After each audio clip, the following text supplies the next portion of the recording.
Say hi, Mama Marie. Hello. Jowa. Sorry na.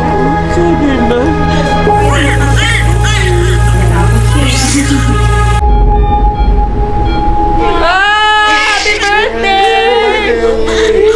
Sa wakas, ay dumating na ang araw na hinihintay ng Toro family, lalo na nang mag-partner na si Tony Fowler at Tito Vince ang panganganak ni Tony kay Baby Tyron. Sa latest episode ng reality show ng Toro family, ngayong araw November 2, 2024, ay ipinakita sa teaser nila para sa susunod na Sabado, na nanganak na nga si Tony, na labis nga na ikinatuwa ng Toro family maging ng kanilang mga fans. Makikita sa video na inilihim nila Tony at Tito Vince sa ilang miyembro ng kanilang pamilya na siya ay nanganak na. Dito ay si Tony at Vince lang ang nakakaalam at magkasama sa araw ng panganganak ni Tony sa hospital. Kaya naman walang katumbas na ano pam ang bagay ang naging reaksyon ng bawat isa sa kanila nang makita nilang nakalabas na nga si Baby Tyron nang hindi nila alam.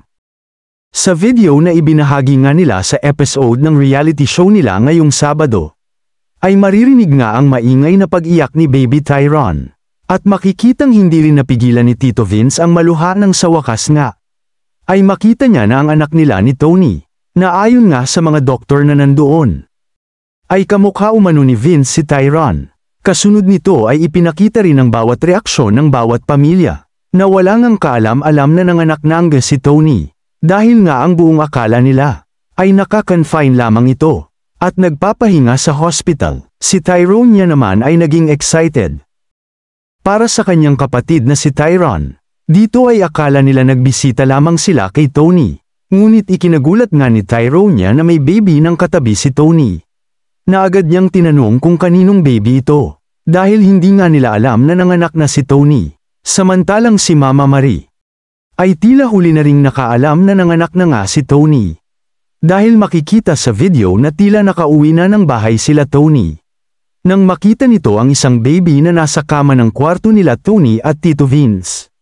Kaya naman labis rin ang pag-iyak nito, nang malamang ang pamangkin na niya ito na si Baby Tyron.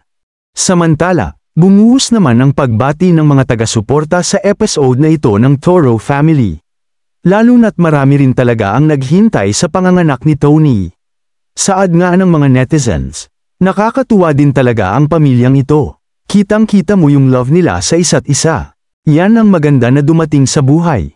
Sana, baguhin nyo na buhay nyo. Yung simpleng pamilya, hindi yung puro mura ang content nyo dalawa.